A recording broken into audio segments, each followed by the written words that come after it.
3 times,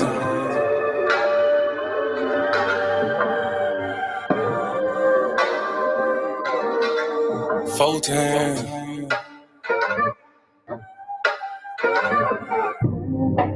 Doing gang things, living super clean. That done came up. Can't control us. 1 time for the men doing cane things. Dead fresh to the T, living super clean. 3 times for my folk that done came up. 4 times cause the man can't control us. 1 time for the men doing cane things. Dead fresh to the T, living super clean. 3 times for my folk that done came up. 4 times cause the man can't control us. Look at you, you done came up now. Get it how you live, mess the game up now. Ain't messing with yoga, but get the flame up. Hey, used to be Toby, but got your name back now. I see ya, paid under pressure. 25 lighters, got them all on the dresser. If it ain't for you, ain't for you then. If you a lame or a sucker, wanna dress you then. Grown up now, bump the childish ways. Got a wife and a bunch of kids to raise. Punch a clock side, hustle or a business you endure to ensure that all the bills is paid. Slow clap for your homeboy, could've turned out like your homeboy. Been on the same block, cooking up the same rock on the cell block lot with your homeboy.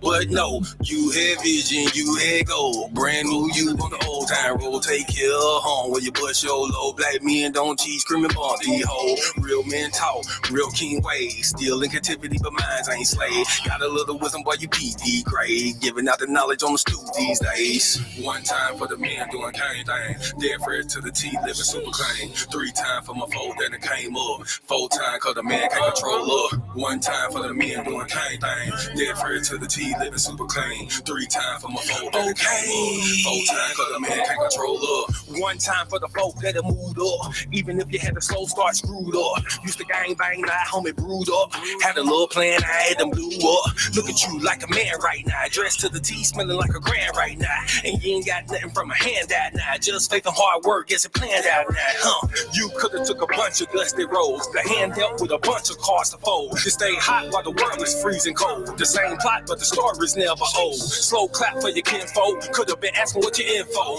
Prosecutor could be trying to do you in for the 2020 twins, so you passing out the info. But no, you had purpose, you had plans. I ain't throwing nothing, I'ma say these bands won't impress y'all, don't need no fans. That ain't my God, who is that man? This real men talk, real king ways. Still in captivity, but minds ain't slave. Got a little wisdom while you peep these grades. Giving out the knowledge on the stoop these days. 1 time for the men doing cane things. Dead fresh to the T, living super clean. 3 times for my folk that done came up. 4 times cause the man can't control up. 1 time for the men doing cane things. Dead fresh to the T, living super clean. 3 times for my folk that done came up. 4 times cause the man can't control up. Yeah, real man. Sheesh. Yeah. Doing gang things. Mono. Living super clean. That it came up. 1 time for my king doing king things. Mom these hoes cause he know he got a good thing. I submit and I cook and I clean and I never hold back on that pop, I'ma let it rain. Made me honest, I got a ring. All praises to the most high, let it sing. A real man able, sister never came. And I ain't going nowhere, this is not a game. Look at you, girl, you're lonely right now. Settling for bums instead of men the most high. He provide and protect so he get our respect. And he leading us aboard when them chariots fly. I don't really think you hear me though. You can't cross this bridge on some billy goats. Let them save you in the end like a Seminole. Beers help me, shout let the silly go. 1 time for the men doing cane things. Dead fresh to the T, living super clean. Doing cane things. Mono. Living super clean. That it came up.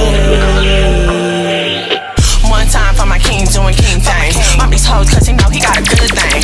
Tune in to Why Boaz Don't Want Your Ass with your host, Miss Mono. Shalom and shalom, sisters and cousins, and praise the Lord saints. It's your favorite housewife, Miss Mono. Every Thursday from 8 to 10 p.m. live on YouTube at Miss Mono's World and Monologue Magad. Now also available on the Saya TV on Roku and Fire Stick.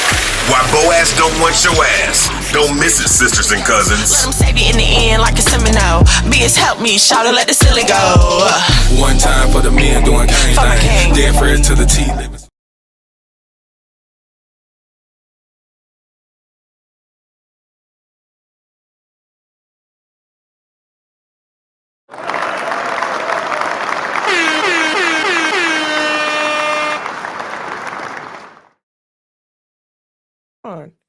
My bad. Shalom and shalom, sisters and cousins, and praise the Lord, saints. I accidentally had the mute button still lit. My bad. Okay. All praise to the Most High. Thank y'all for being here with me this evening. I know you could be anywhere on the worldwide internet, but you are here with me, and I appreciate that. If it's your first time hanging out with me, allow me to reintroduce myself. I am Miss Mono. You can follow me all over these great content creation streets at Miss Mono's World, TikTok, Facebook, Instagram, all that good stuff. Please feel free to like, share, follow, subscribe, however you connect on these random networks. Please feel free to do that. Shout out to my audience on Nasaya TV. If you do not already have the Nasaya TV app, please go ahead and download it. You can download it on your smart TVs, your Roku, your Fire Stick, your Apple TV. And if you cannot get to a computer, you can always go to Nasaya.tv. And I have to shout out the hardest working husband in Israel, Monologue the Dad, ladies and gentlemen. If you are not already subscribed to the channel, please go ahead and subscribe to the channel. Turn on your notifications so you know when we go live here at the House of Mono. So today is a part 2. Of a discussion that I feel like I didn't really get to finish last week. So we're going to bring it here to this week. Okay. But first, a few things to go over. Okay. I don't know if you guys have heard this. This is just new. Like I just saw it when I was like logging on here. The whole Diddy and Cassie situation. So apparently Cassie is suing him for $30 million.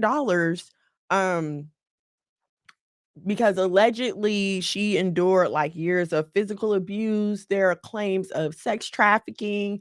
He forced her to have sex with other men while he watched. There's an interview that resurfaced of Young Jock talking about how Diddy made Cassie cut her hair. Like, I don't know if y'all remember when she shaved it on the side, like he made her do that. Okay. So, but here's the thing. I know I'm probably aging myself here, but I'm proud to be 42. I remember when Mace left Bad Boy. I remember when Total left Bad Boy. And they came out. Mace, especially, like, according to him, it was so bad. That's what made him run to the church. His time at Bad Boy. And then you had Making a Band, right? And the stories that came out about him after that. So there's always kind of been like a overlying suspicion about Diddy and what goes on behind closed doors with him. I don't know if you all recall, but when Kim Porter died, everybody was like, no, he has something to do with that because she knew something about him. Well, come to find out, Cassie has been threatening him for the last 6 months, allegedly. Cassie has been threatening him for the last 6 months, saying if he didn't pay her $30 million, she was going to write a tell-all book and, just put it all out there. And I don't know, because like she moved on and I believe she's married with a child now. She's married with a kid and, supposedly living this new happy life. I'm like, okay, let me just say this, right? Like if one person says something about you, nah. 2 people, 3 or more people, now this warrants some kind of credibility. Now maybe we need to start looking into some things and seeing what's going on. But who's going to do that? Who's doing anything to Diddy right now? Like, and he's been getting away with it for so long. Allegedly. Okay, I have to keep saying allegedly. Allegedly, he's been getting away with it for so long. I don't know. So this just happened today. She just filed the lawsuit today. Leah, shalom and shalom, sis. 112 too. So it's like everybody that has had any kind of relationship with this man comes away with horror stories. horror stories. Oh, okay. See, I knew I wasn't the only one. I believe Cassie Diddy is super sus. He's been having nasty parties for decades. Usher, Tip, 50, Orlando Brown, and plenty more have told stories about Eddie. See, there's too many stories. It's too many stories. Like, who said it about Michael Jackson? They were like, listen, if people, and I'm not saying I believe what they said about Michael or not, but the fact of the matter is, like, if people keep saying the same thing about you over and over again, everybody's not lying. Everybody's not hating. Everybody's not just out to get you. Like, no, something is going on here. I believe we'll find out. This is a time of things being revealed and people being exposed. So, if anything's going on, I'm sure the lawsuit will bring it out. But I mean, like, sidebar kind of regardless, like, if she's a victim of abuse by this man, my heart definitely goes out to her. Like, it I don't want to tell y'all what it sounds like, but it sounds like I don't want to tell y'all what it sounds like. But anyway.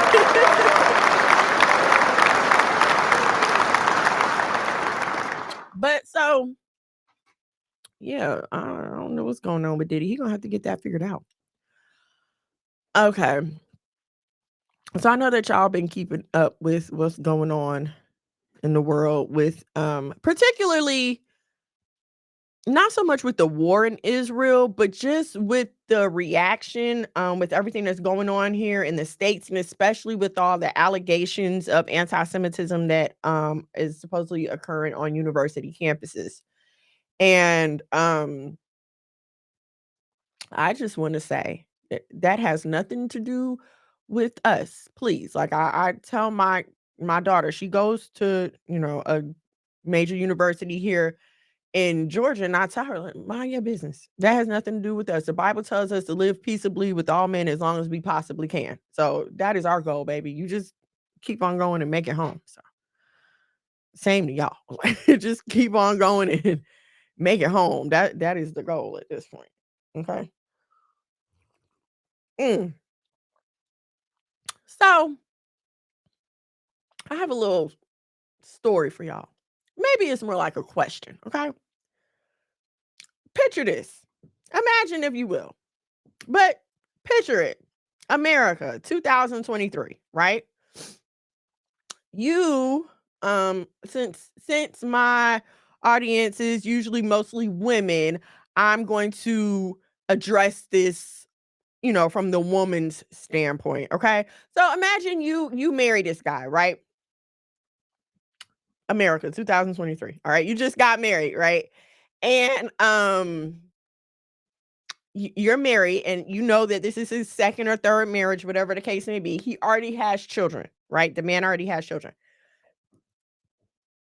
You marry him, y'all have kids, and everything is going on. You have a new baby now. All of a sudden there's a new baby now. The baby is born, and your husband gives the baby his name. Kind of. Because see, here's the kicker. The husband already has a child with his name, right? There's already a junior. So we're going to call him so-and-so. So-and-so junior, so-and-so senior, and so-and-so junior already exist, okay? You, the second or third wife, have another baby, and husband decides that he wants to name the baby so-and-so junior, but with a different middle name, right? So and what junior instead of just so-and-so junior, right? And so it's like, oh, that might be cute, right? Like two so-and-so juniors or whatever, except that your husband turns around and changes his name to match the new baby's name.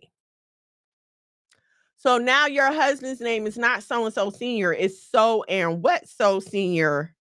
And now there's a so and what so junior. But the first junior, the original so-and-so junior, is just completely out the picture now.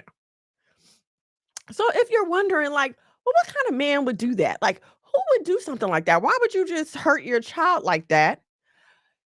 The answer is Brian McKnight, ladies and gentlemen. Yes, Brian McKnight. The one who sung us all those love songs in the 90s and had us feeling like we just, we're picking the ramen and all this other kind of crazy stuff. Listen, this man had a baby with his new wife, right? Now, he already had a Brian McKnight Jr. This new baby's name is Brian something something McKnight Jr. And he has changed his name to Brian something something McKnight Sr. Totally disenfranchising, I guess we could say, the original Brian McKnight Jr. And I that's crazy. Timeless Premi. I'm sorry if I'm saying that wrong. Shalom and shalom. Thank you for joining me. And me I would have a problem with that. I would have a problem with that. I'm gonna tell you what the main problem is. If you can treat one of your children like that, okay, Prime, I'm sorry. See, it's the letters. I got to get my reading skills up. My bad. The problem is if you can treat one of your children like that, what would you do to my child? Like if you're totally willing, say we don't work out, okay? And you go on, because as we know, men can go on having babies until they die. So say we don't work out and you go and have a baby with somebody else. You gonna disenfranchise my baby too? Like you gonna change your name again? Bump my baby? And this is the thing that I think that we don't understand when we're in relationships. A lot of times, especially when we're a little less mature, a lot of times we feel like anytime he diss his baby mama or anytime he diss his ex, that's supposed to be making us feel more secure. Oh, he can't stand her. He always talking about her and blah, blah, blah, blah, blah. And so it's one thing if she was just raggedy and he's talking to you about it. Okay, that's cool. But how is he still treating his children? And when it comes down to it, how is he still treating her in relation to the children? Okay, I'm not talking about no funny business, no hanky panky or nothing like that. But if she calls and she's like, listen, this is what's going on with the kids, blah, blah, blah. Is he responsive? Or is he just like, oh, well, whatever? Okay. It's two adults leaving each other is one thing. But when you're talking about a parent like separating themselves from their child, and especially to this extent, like you just gonna change your name totally, like this man was never your junior. Bruno, Sister Dr. Shalom and Shalom, thank you for joining me, sis. So you just gonna change your name like this child was never your junior, like his place in your life never existed. And so Brian McKnight Jr. said he can't change his name because his son is named Brian McKnight, I'm assuming the third. So he's like, well, I'm not going to change my name. My name is what it is. And so ladies, just let this be a lesson to y'all.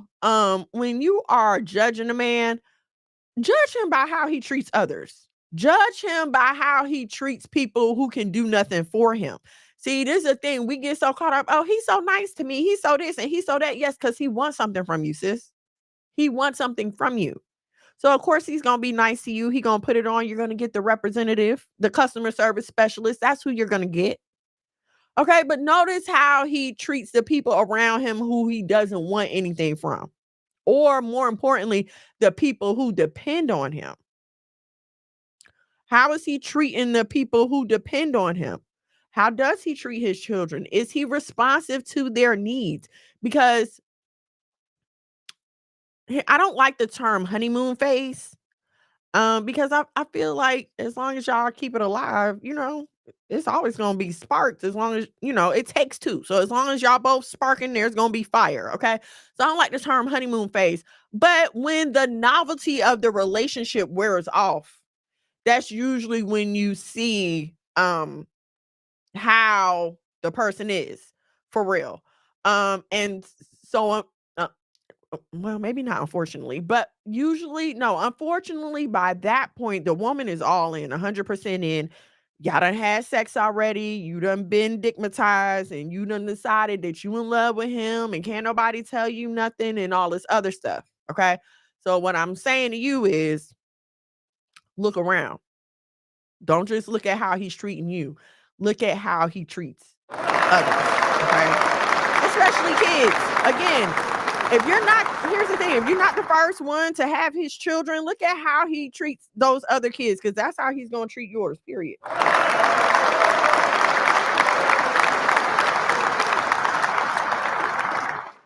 Like, share, subscribe. Please turn on your notifications. Feel free to jump in the discussion here. Hop on in the chat. All right. So I wanted to share a TikTok video with y'all. I'm gonna put it up so we can watch it. Let's see, where is it?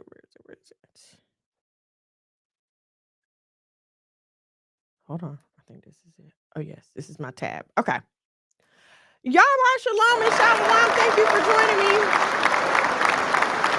All right, we're gonna watch this video and then stop being so available. Stop being so predictable. You're boring. Women need to be what I like. I don't know. My bad, y'all. These controls so sensitive. Stop being so available. Stop being so predictable. You're boring. Women need to be what I like to call my version of positive toxic, and I'll give you some examples. Let's just say you and him have a regular routine, and on your way to work every morning, you give him a call, y'all talk on the phone. At least one of those days out the week, don't call. Tell him, hey, babe, they got ahead of me. It was a crazy morning. I was rushing out the house. I totally forgot to call you. Then you're going to cancel one of the date nights. Cancel the date. If y'all was supposed to hang out, maybe I was going to go to dinner, you're going to cancel it. You're going to tell him, hey, babe, I know we were supposed to hang out on Wednesday, but I have a work project that I have to hop on. Do you think we can do this another time? Checkmate, okay? Then when he says, babe, do you want to hang out on Thursday? Maybe we can do dinner or something. You're going to be like, I would love to hang out with you, but I promised my coworker that we were going to do happy hour. Men love women that are unavailable. You got to put a little sauce on it. Keep his mind wondering. You got to keep him intrigued. This is how he's going to stay interested. This is how he's going to be all over you, okay? This is also going to program him that being with you is not going to feel like he's in jail. This is going to show him that you know how to prioritize things other than him, okay? Men hate feeling like that they're in jail. So this is going to show him that you have friends, you have other things to do, and this is going to keep him on his toes. And at this point, we really need a secret community, y'all, because I can't keep telling all y'all this stuff on the internet while the men are listening.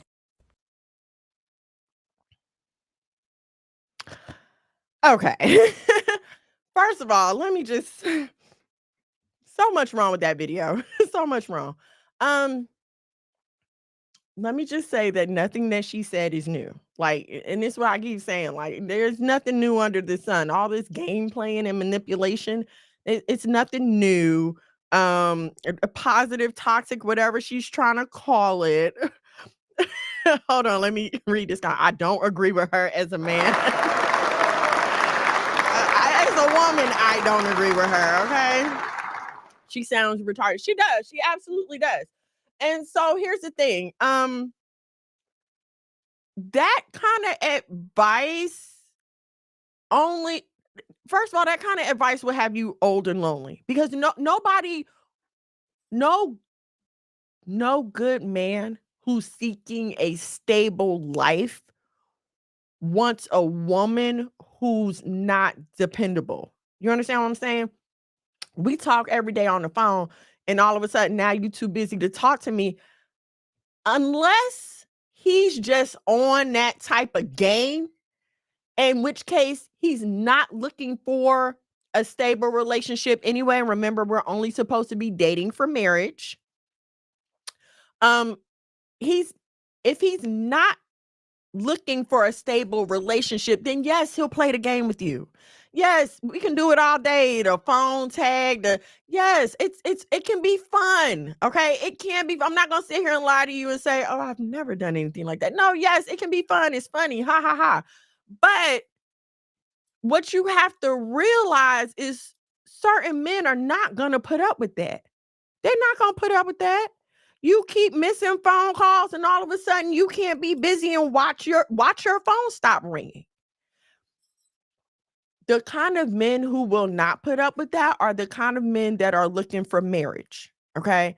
We so often throw out that word bored, without really stopping to think, like, what are we really looking for? Why am I saying that I'm bored? This image of dating that we've been given by the world, the perception of dating multiple people, a different day every night, doing what you want and all this other stuff, that is a perverted, it's a perverted view of relationships. It leads to whoredom. It leads to broken homes. It leads to single moms. It leads to abortions.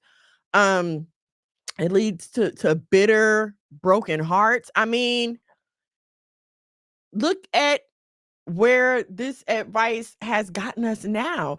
Like, I don't know. I wonder where her man is. She ain't got one. Probably not. See, okay, I grew up spending summers in Jersey. Like, some of my teenage years in the summers, I was spending in Jersey, and I had an older cousin, right? And my older cousin, she was about this life. That was her life. She was about the life. She would play the game, run the streets, whatever. She was one of the guys, okay? So I've seen it done. Like, I've seen it from I've witnessed it from the woman committing the act. I've been the woman committing the act. You know what I'm saying? Um, so what I'm trying to convey is no decent woman is going to carry herself like that. No decent woman is going to carry herself like that. And now there's a difference between you really are just busy, like you really do have a full life, you're working full time, you're in school, you're taking care of kids, you're involved in social organizations, you're involved in your community. That's something different, okay? And then in that case, now we're not talking about somebody who's just not willing to work with your schedule. That's not what we're talking about. What we're talking about here is purposely going out of your way to try to create some illusion of scarcity, like you're just too hard to get. You keep playing too hard to get, and then you won't be got. But these are the same kind of women that will sit on in about 5 years. I give her 2 to 5 years. She gonna be sitting on the same internet with that same, and I say it's a stupid laugh because I notice a lot of the modern Black women on TikTok, that's how they talk. Like, they adopt this cadence, and then it's always like a snicker, like they said something clever or something. Really irritating. But she gonna be on TikTok with that same stupid laugh, talking about how men are no good and she can't find anybody to meet her standards and all this other craziness. Okay. And then what got me was at the end when she was saying no man wants to feel like he's in jail. If he want to be with you, he not gonna feel like he in jail. And so this is what I'm saying. If he feels like he's in jail, it's you, not it's you. You not being there, you being there. It's you. He don't want to be with you. And that's just, if you got to play all those games with a man to keep him interested, he does not really like you. And you just have to accept that. A man that wants you will leave no doubt in your mind.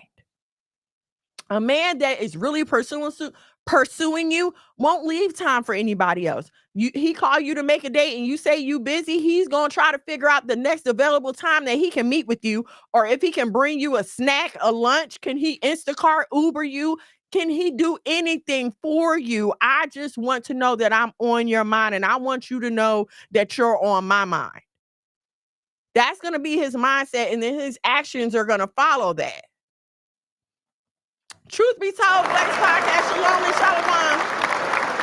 You're not going to have to wonder. But see, here's the thing. Like, a lot of y'all like to hang on to men for entertainment purposes.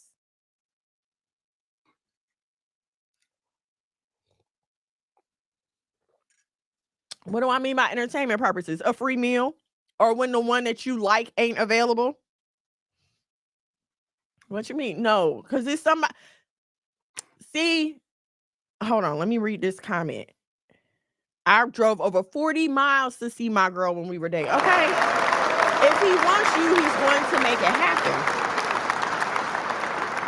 But see, here's the problem, right? You'll run this game, this tired, weak game. You'll run this tired, weak game on the men that you need, but you don't want.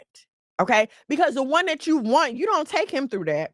The one that you want, as soon as he called, you picking up the phone, you answering them text messages. Yeah, you might make him wait 15 minutes before you answer it, but that's about it. You're going to be available for dates. You're going to put as much effort into it as he is. Okay? But be serious. And I like this it's a dead end street. It's a dead end street, and there's nothing out there that you're missing that's so great. And that's the allure of the world we live in, right? Our image driven society, how we're driven to consume, to purchase, to buy.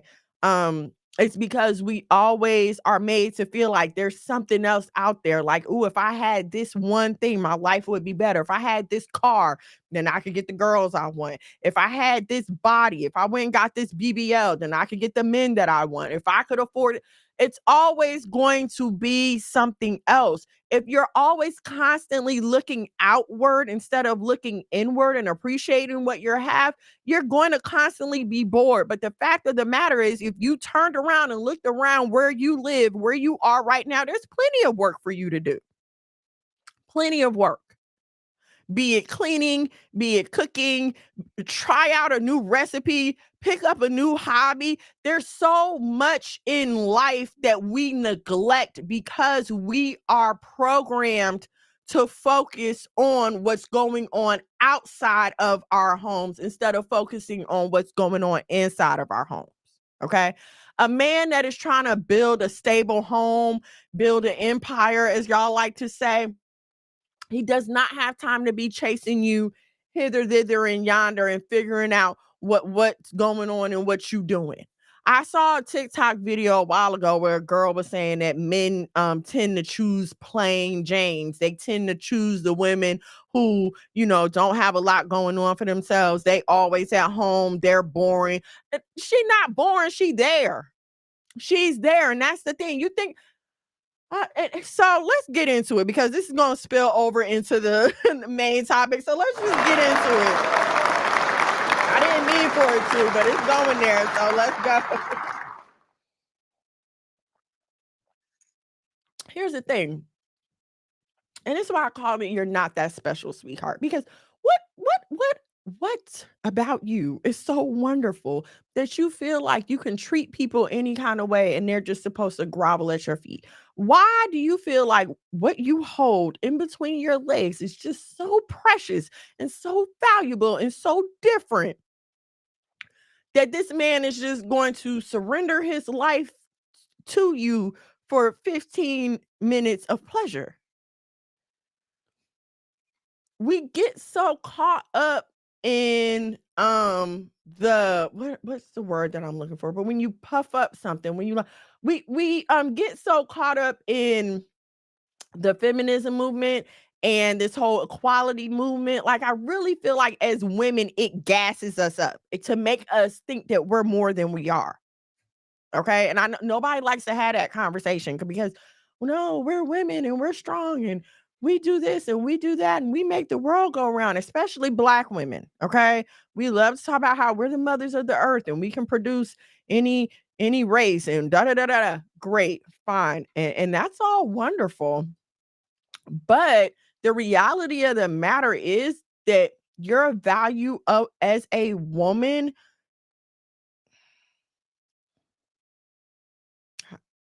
I know somebody's going to be offended, but oh well. Your value as a woman is really determined by the people around you.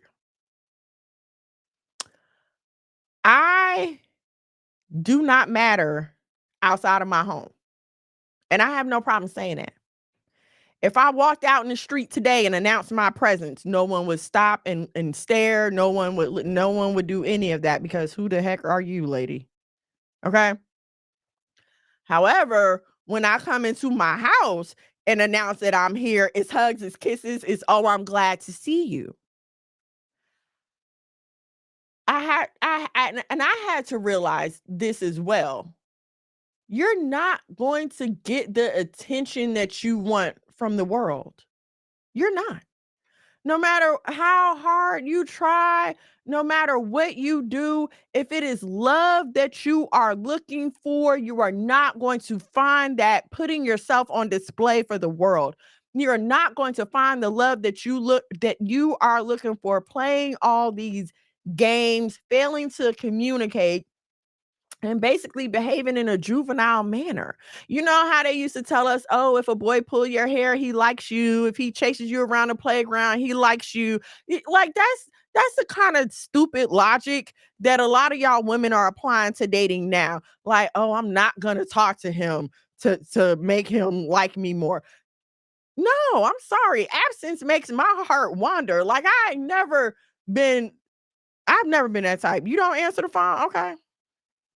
I know someone who will.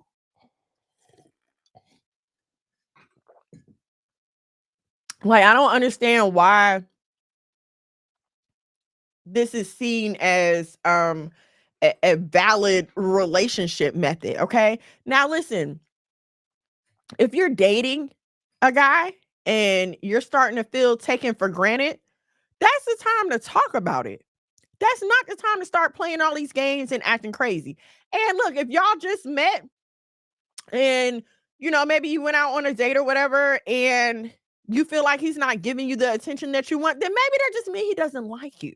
There's this movie from the 90s called He's Just Not That Into You. I think we need to bring that movie back. No, seriously, because you need to realize the signs of he just don't like me. And then you also need to realize there's nothing you can do to make him like you.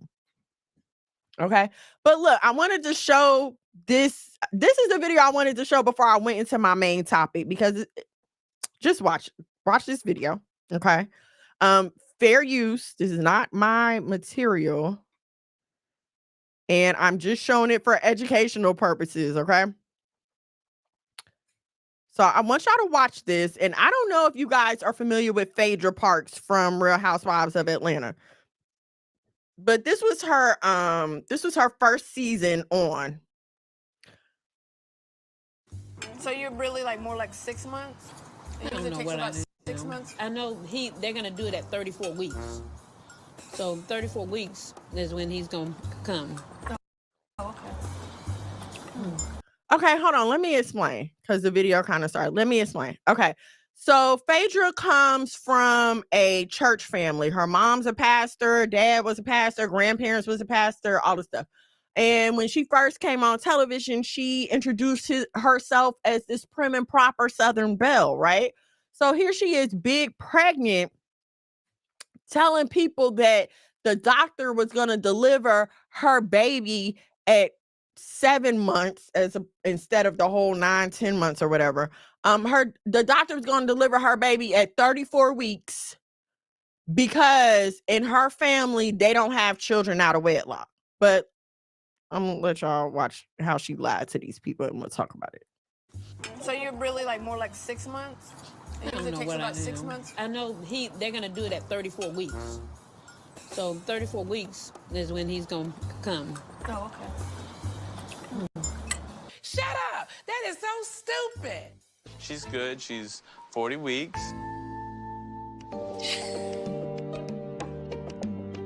That's what I was telling her. She's talking about, oh, I'm gonna go 2 months early. You are term. Okay, so here's the thing. Apparently, she was pregnant before she got married. Duh. Okay. Hold on. But she lied. Sorry about it. Okay. But she's lying to the world, to her mother on national television now, sitting up here lying. And so here's what gets me. And it ties all into it, because now it's one thing for me to lie to my group of friends. Like, it's one thing for me to lie to my mom and dad about, the wedding date and da-da-da-da-da. It's a whole other thing for me to think that I'm going to be on national television lying to everyone and nobody gonna call me out on it. Nobody gonna see me about it. I'm just gonna get away with this lie. And everybody else around me is crazy. And we do this a lot in our lives, okay? And whether it's faking a pregnancy or just faking the funk about who you are, faking what you believe in, faking how you act, we do this a lot. We'll put on a facade in the beginning of a thing, in the beginning of a relationship, at the beginning of a new job, we're starting school again, whatever this is. Whenever we have a chance to reintroduce ourselves, we put on this facade of who we want people to think that we are, instead of being honest and allowing them to come to the conclusion of who we really are, showing them, this is who I really am. And and so I get that it can be hard to succeed by the right means, okay? I get that it can be hard to do things the right way. I totally understand that. But what I think we need to understand even more is all we do by thinking that for some reason we are going to outskirt the rules is make our journey even longer. Like I was saying last week, you okay, say you set your GPS to Six Flags. You want to go to Six Flags. So from my house to Six Flags is about like 30 minutes, right? But if I'm on my way to Six Flags and I decide, oh, I'm hungry, let me stop at this Wendy's right here. Okay, now my 30-minute trip has turned into an hour. Okay. And so, yes, I purposely stopped at Wendy's. But what we have to realize on the journey in life is a lot of our stops are not, a lot of our stops did not produce the action we intended it to produce. What do I mean by that? A lot of times we get caught up with the wrong people. Okay. And I'm not even just talking dating. I'm talking about friends, like other sisters that you may associate with. And listen, just because sis is in the truth, or she wear her fringes or she wear her head wrap, that don't mean that she's automatically legit. Like, I think what we have to understand is, yes, we're called to be sisters, but that doesn't mean that everybody gets to be your best friend, right? And I know it can get lonely in this walk. I know. Um, but it's just a reality that we need to face so that we can start making better decisions. Better decisions about what we're doing, okay? The reason I said you're not that special is because for some reason I've noticed that we have a problem with questions amongst groups of Black women. Okay? Like if there's a decision that's made. All right, no, I'll tell y'all what happened. I was in a group, in a Facebook group. And there was a post put up, and a man was talking about his wife serving him dinner on a tray and how she always served him dinners on a tray and stuff. And then he said he said something like, a lot of modern educated women want to be independent, but my wife is different. And the women were up in arms. They were like insulted about it. Like, why does he have to do this? Da da da da da. Wait a minute. Sir. Jacob, wake up. No, we are not. No disrespect, but Eve are the worst drivers on the road. No, we are not, sir. I'm sorry if you had a horrible experience. That's not true. Oh my gosh, you made me forget what I was saying. Oh my goodness, that's crazy. Okay, so yeah, thank you, honey. So yeah, he made the post about his wife, and he was like, most modern educated women want to be independent, but I married somebody different, da da da. And so the women in the group are like, oh, why does he have to put people down and whatever. So I'm like, what? when did he put somebody down? Like, I didn't see what was supposed to be so bad about this post. But it's like, so I got so much smoke just for asking the question. What are y'all upset about? And here's what got me.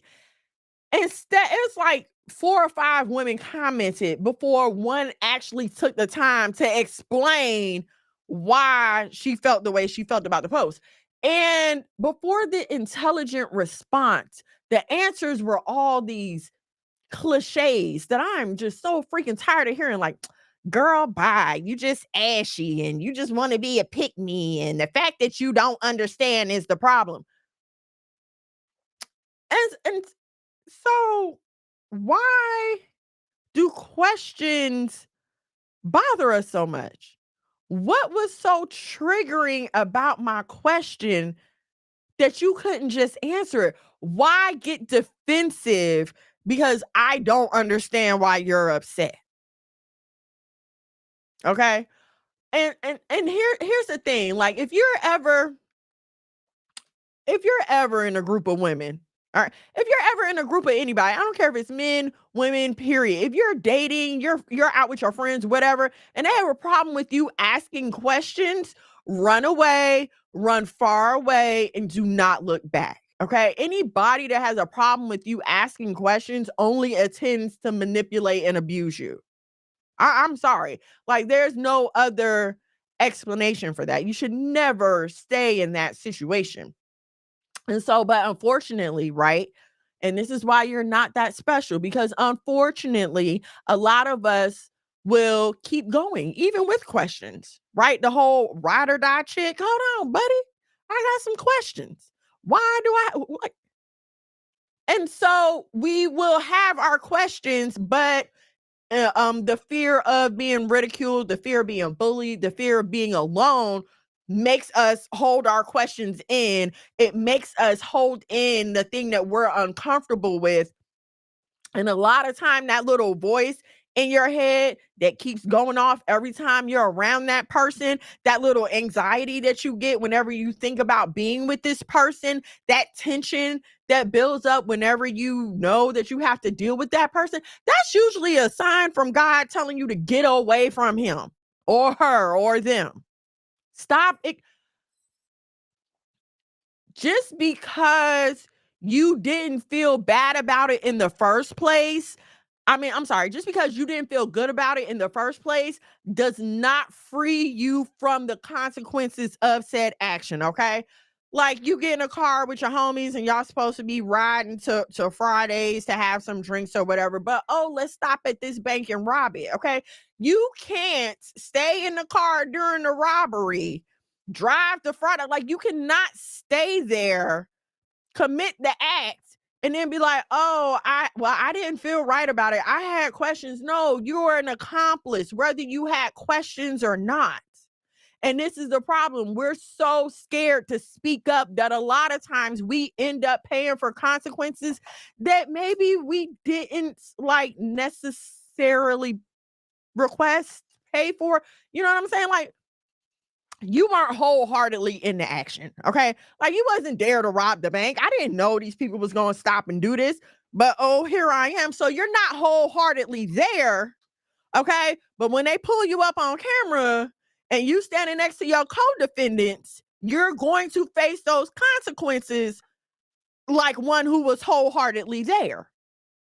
All right? Y'all seen, oh my gosh, it was a movie we were watching or something.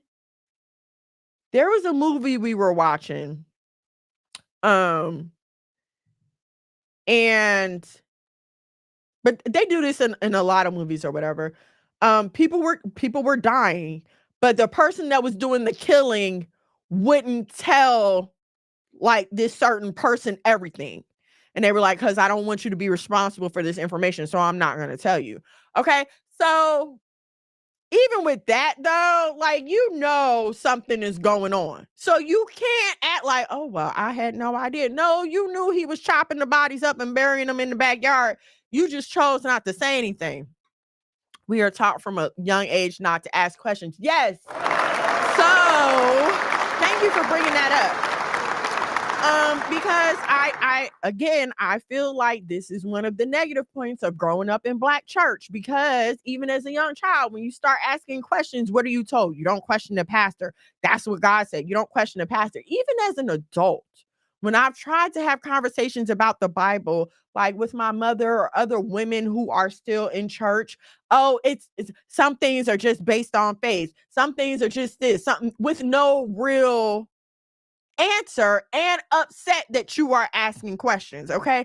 And believe it or not, I really feel like that carries on into other parts of our life. Okay. Think about it. When you go to school, you're just supposed to do what the teacher says.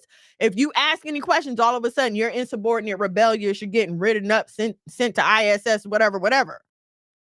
Okay. So yes, we are trained not to ask questions. However, no one tells us when to break that socially. You understand what I'm saying? And this comes from a lot of our history as slaves in this country. I mean, let's be real, okay? We are American descendants of slaves, literally. All right, we come from people who were beat and killed for asking questions. All right, so I'm not saying that we can't find a reason for this. Sure, we can find a reason for this, but the fact of the matter is we need to figure out how to stop it, because there are people in jail and there are people dying behind this very thing of not asking questions. To bring up my husband's point, we teach our sons to question everything. And I don't ever tell my sons because I said so. I try very hard to not ever say that, because I don't ever want them to think that that's an answer. Okay? And I know people don't like to hear this because, oh, that's my child and they're going to stay in their place. Yes, it's your child for a little while, but eventually that child is going to grow up and they're going to have to go out here and deal with other people their age. And the way that you relate to them, even as a parent, is going to determine how they relate to other people. Case in point, my mom was a yeller. Okay. She was a yell. That's just how she was. That she yelled about everything. So when I grow up, my natural pattern of what I saw was to yell about everything. It wasn't until my husband came along and showed me, like, hey, you know, that's not normal, right? I didn't know this wasn't normal, because my mama yell, her sisters yell, like they just yell. And my mom and my aunts yell. I figured that this is what everybody did. No, it's not. Even now, as an adult, I get nervous when I have to ask my husband questions. Nothing he did. He didn't do anything. It's just in me, like, to be scared to ask questions. Okay? So I try very hard to totally do the opposite with my sons. Now, I'm not saying that I just sit there and answer 50 questions in a row. No, like, we're very real with them. I'll tell them, like, okay, that's enough. Like, we get it. Okay. But if they ask, I give them an answer. Even if I tell them to do something, and especially my 8-year-old, he'll be the first one to be like, well, why? This doesn't make sense to me. And I never say, oh, because I told you to, or because that's what I said do, or you should be seen and not heard. No, I tell him because X, Y, and Z, and I need da da da da da. When I'm explaining to my children, even my older children, it doesn't stop at the 5 and the 8-year-old. Even with my older children, I will explain to them, like, listen, y'all, when y'all are cleaning up the kitchen, I need you to put the dishes where I asked you to put them, because I work in this kitchen and I need to know where things are. And when you don't put things when you don't put things where I expect them to be, now you're making my day take longer and you're making tasks harder for me. Okay. Whereas when I was a kid, if I didn't put the dishes up the way they were supposed to put up, my mom would pull all the dishes out of the counters and out of the cabinets, all of them, and make me get up in the middle of the night. She was the queen of waking somebody up in the middle of the night, okay? Wake me up in the middle of the night to go put all them dishes back where they belong. All right? And her thing was, well, I told you 3 or 4 times. Maybe I needed an explanation. You understand what I'm saying? And so, but here's the thing. I feel like that kind of communication with your kids teaches them to accept abuse later on. You haven't shown them anything different. What are they supposed to think? You're the person who says that you love me. You're my first relationship. This is my first relationship. You're all I know of people. And if this is how you treat me, when someone else out there treats me similar, why would I think that there's anything wrong with that? And see, we do this to our kids, but when they end up in abusive relationships, we want to blame them. Oh, well, she's stupid. She should have known better. I actually went through an issue like that. And when I asked a person in my family, like, well, you just, you didn't say nothing, you just let it happen, blah, blah, blah. Well, you decided to stay there. Really? Really? We have got to stop thinking that we can outskirt the rules. We can not care. We can just do whatever we want to do. And somehow we're going to get these positive results. That's not going to work. I came from the name it and claim it era in church. This is when prosperity gospel was hitting off. And like, I remember they had us getting up and like yelling in the middle of the church for money come to me and riches coming. Like, they had us saying this stuff, right? But the thing of the matter is, faith without works is dead. So I can say and name and claim and everything else, but if you're not showing me how to actively increase my income, then what good is me yelling in the sky gonna do? Okay? And so I feel like that's the same attitude that we as women have been taught to have about the people in our life. Like, we're just so wonderful. They're going to line up to what we say. Like, we love to tell women to, speak life into your children, speak life into your children. But what are you saying after that? You just finished beating a child upside the head and calling them all kind of retarded dummies and everything else like that. But then you want to come home from church and tell him he going to be a strong man of God. Make up your mind. Which one is he going to be? Because what you can't do is decide that he going to be trash when you're mad at him.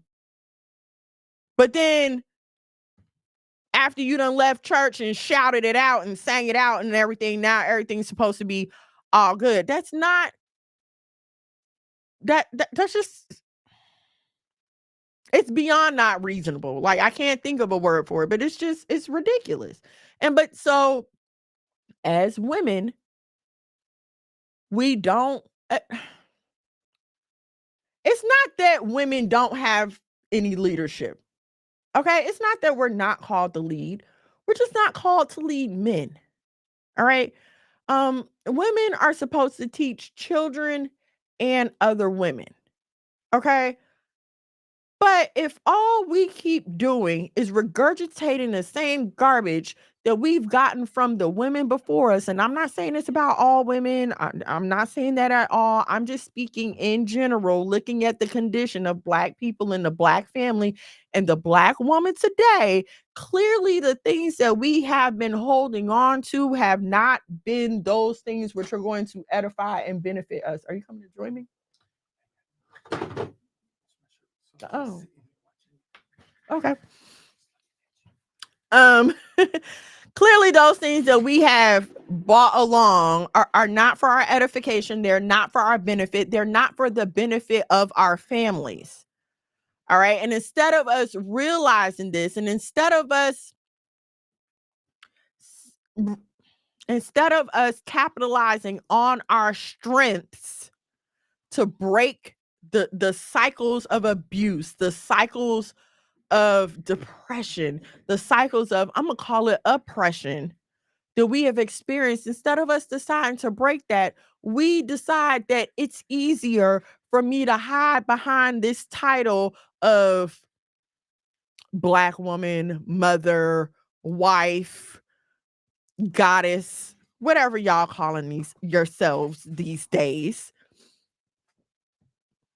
Thank you, Shalom. Shalom. Thank you, Truth Be Told Flex Podcast. It's easy. We've decided that it's easier for us to hide behind the titles instead of shedding that veil and coming out and doing the real work. Okay. And so that's why I had to title this "You're Not That Special," because you're not going to not do the work, but expect to break these generational curses and start a new cycle in your family. Like even with even with stuff that's going on today, right? And I hear this a lot, man. And I told y'all, I just got called a pick me the other day. Oh, my feelings so hurt. Even in deciding that being obedient, being submissive, focusing on home and children, and deciding that that is oppressive, right? We refuse to, it's like, and I be wanting to say this, I just don't want to be the bad guy, but it's hard to have conversations with women. It's hard to have conversations with women. It's hard to have conversations with women who will not accept accountability. Okay. So like if a woman says to me, "Oh, being a housewife, that's oppressive. I can never," what's oppressive about it? Could you tell me like what you find oppressive about being at home with my children and my family all day? And it's not to say that, oh, I just have it so easy and I'm just pooping rainbows and spitting out butterflies. No, I cook and I clean, but I would have to cook and clean anyway. I saw my husband posted something a couple of days ago, talking about how, he provides for me and I really don't have a lot to do. I don't. I take care of my kids in my house. And someone responded, right? But the response was so freaking long. It's like, look, if you're not up for the task, you're just not up for the task. And that's kind of what I want to say to some of these women. Because if you're not up for it, then you're just not up for it. It takes a certain kind of woman to be able to put herself aside and say, no, I need to focus on my family and my children right now. It takes a certain woman to be able to push her strength down. Okay. We have to temper our strength. And this is what I keep saying. Yes, we as women, we do have power. That's why we're called to submit. If we didn't have anything to submit, then it would be nothing. We would be like children. And a newborn, a young child, they have nothing to submit. They're totally dependent. Okay. My kids can't go out here and do nothing. My kids can't turn to me and be like, "Oh, I'm leaving." Where are you going? Where are you? You're not going anywhere. You understand what I'm saying? As a grown woman, however, ideally, like you have that ability. Like before you got with your partner, you were sustaining a life. You had a life on your own, unless you were just one of those women who are blessed to leave from your dads to your husbands. If that's not your story, though, you had a life on your own. You were sustaining on your own. You were making your own decisions. You were handling your own finances, right? So the part of becoming a union is where you say, okay, yes, I know I can make my decisions for myself, but because I want to be a part of something bigger than myself, I'm going to submit my voting power to what we got going on here at home. Okay, hold on. I got a question. Yeah, come on. Yes, come on. Sis, your bro got a question. Did modern technology interfere or destroy men's and women's interactions with each other? Did the mobile phone kill us? Be honest. I'm not gonna say it destroyed our interactions. If anything, it was meant to be a help. I feel like technology, like anything else, really depends on how you use it. Me and my husband, at the end of the day, like when we get into bed, he spends time on the phone and so do I. But we, you know what I'm saying? We're there together. We just happen to be on our phones, scrolling our phones. It's all about what you're doing with the phone. You could be on your phone playing Candy Crush, or you could be on OnlyFans. It is up to you. It's up to you and how you use it.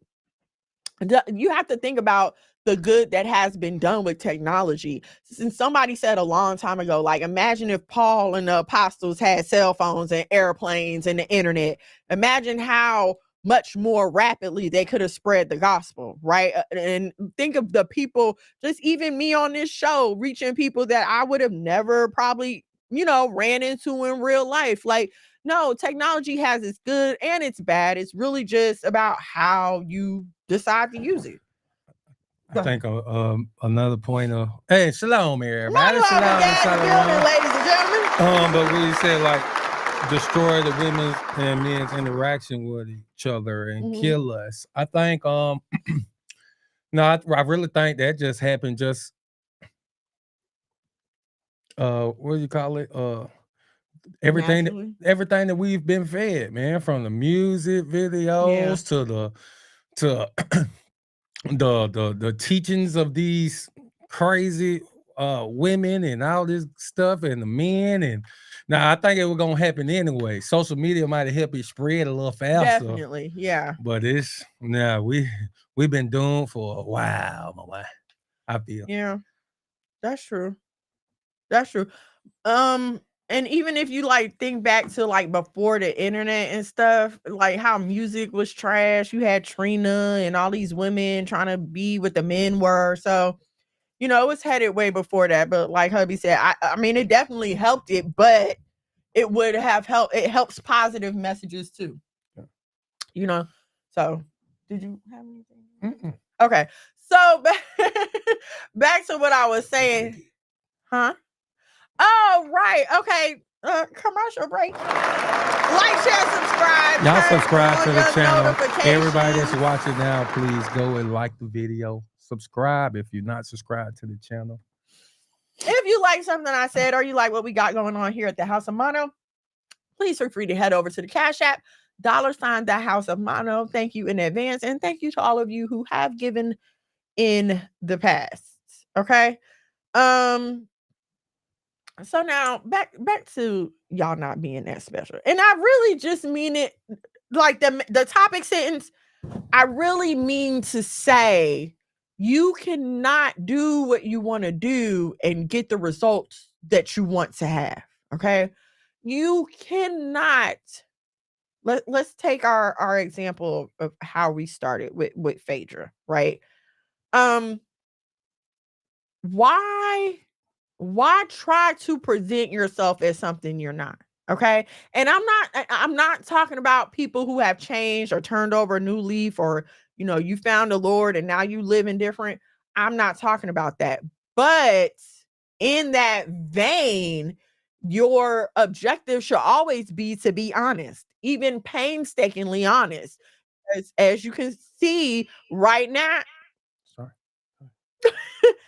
You're echoing back. Don't put me in there. I'm not. I'm gonna close it. No, keep it right there. As you can see right now with your boy Diddy, things are coming out. Like what you do in the dark does come out in the light. And I'm gonna be honest with y'all, like even with this Keke Palmer situation, I don't know if y'all been keeping up with that, but at first they played the whole little Usher thing on us. And then they were like, oh, it's just a publicity stunt. Like they came out and said this, she's doing all these interviews, whatever. And now allegedly there is abuse involved, right? But then I just read this morning that she was selected to host the 2023 Soul Train Awards. And so I'm just at the point where I'm really I don't want to say disenchanted, but it's like I don't believe anything these people are saying anymore. I don't know if y'all seen that interview with Yvonne Orji, but she played Molly in Insecure. Really funny. But she supposedly is a 40-year-old virgin. Like, she did this whole interview about how she's 39, whatever, and she's still a virgin. She hasn't, found the right man, whatever. And instead of anybody asking her, well, baby, why has it taken you 40 years to find the right man? Everybody's just like, oh, that's right. You go, girl. That's so beautiful. And I'm here to tell you that, no, that's not beautiful. That sounds a little crazy to me. I'm going to just be honest. What have you been doing for 40 years of your life? And just because you haven't found the right man to touch you, does that mean you're into women? I ask questions. I don't have a problem asking questions. Like this whole Will Smith situation about his friend insinuated that he had an affair with Dwayne Martin, which, by the way, is not a new rumor. Okay, this is not a new rumor. And Jada come out talking about they gonna sue, and everybody like, oh yeah, y'all should sue. My question is, why are you gonna sue? Because you had an NDA?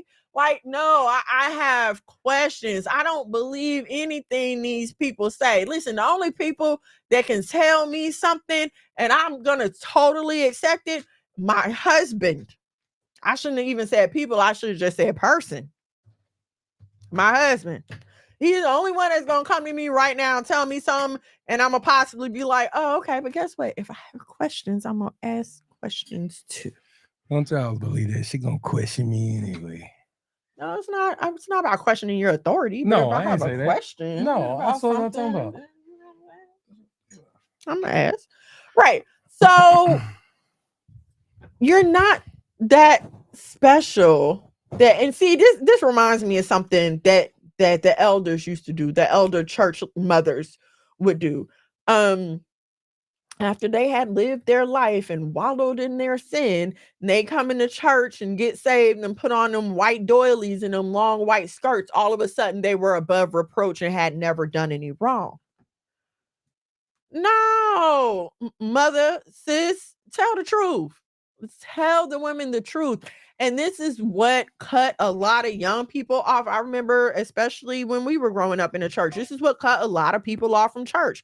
Because it's like, well, everybody's there, everybody's so perfect and da-da-da-da-da. No, like you're not. I don't know why you feel like you can fool all the people all the time. There's a saying, you can fool some of the people some of the time. Like some people might buy your mess, but there's people out here with discernment that can see through what you're doing. Okay. And so when you get to playing these little positive, toxic, keep him interested, I don't want my man to get bored games, a lot of people can see through that as insecurity. All right. Women, y'all like to get out here and tell these exaggerated stories about how these men are just treating you so wonderfully, and nobody ever dogs you out, and they buy you this and they buy you that. And listen, you might be fooling some people, but those of us with discernment can see right through that crap. We can see right through it. And all you're doing by constantly lying is prolonging your journey in life. You never know who you're going to run into. You never know who you're going to talk to. More importantly, you never know who is going to be talking about you. It's a small world. People run into each other all the time. Your name come up in conversations and two different people have two different versions of you.